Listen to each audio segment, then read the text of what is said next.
बिस्मिल्लाहिर्रहमानिर्रहीम। आज मेरे पास बच्चों को दाखिल करवाने के लिए दोनों बहन भाई सगे आए हुए थे। तो मुझे कह रहे थे कि फ़लाँ दर्स में हमारे बच्चे पढ़ते हैं, तो वहाँ से मैं उठा के आपके पास लाना चाहता हूँ। मैंने पूछा वहाँ क्या हुआ? फरमाने लगे कि जो वहाँ कारी साहब हैं उन्होंने यहाँ टोपी के ऊपर हाथ डाला है और बच्चे को खींचा है। जब माँ ने घर आके टोपी उतारी है तो उसके साथ बाल भी आ गए हैं। और बच्चे को कपड़े बदलने को कहा है तो पहली दफ़ा बच्चे ने कहा कि मैं अंदर जाके अपनी कमीज़ बदलता हूँ। जब माँ पीछे गई तो उसकी कमर के ऊपर मार की निशान पड़े हुए थे। तो मुझे कहते हैं कि आपके दर्स में चूँकि मारते नहीं हैं, मोहब्बत और बड़े अच्छे अच्छे तरीक़ों के साथ, इर्स के साथ शाबाश दे दे के, इनाम दे दे के आप पढ़ाते हैं, इसलिए हम आपके पास बच्चों को दाखिल करवाते हैं। आपने देखा ना, आपको मैंने बाहर भेज दिया, वो दोनों बहन भाई अंदर आए हैं।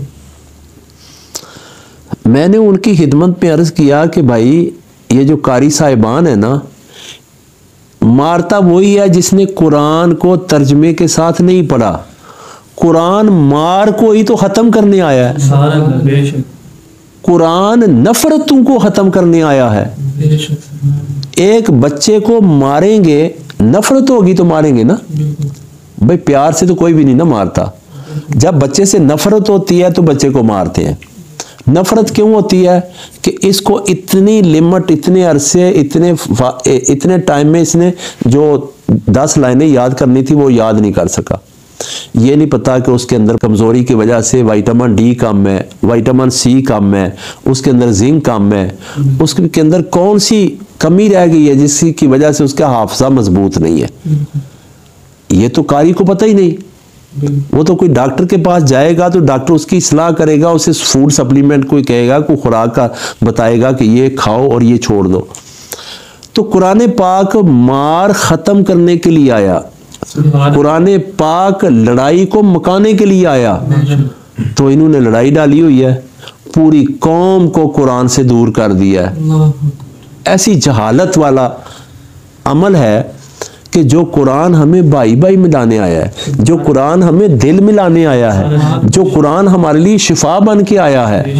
अच्छा, जहाँ शिफा होती है बीमारी रहती है? मार वाली, नफरत वाली तो बीमारी हुई, और जब कुरान पढ़ा बीमारी फिर भी रही, तो शिफा तो ना हुई।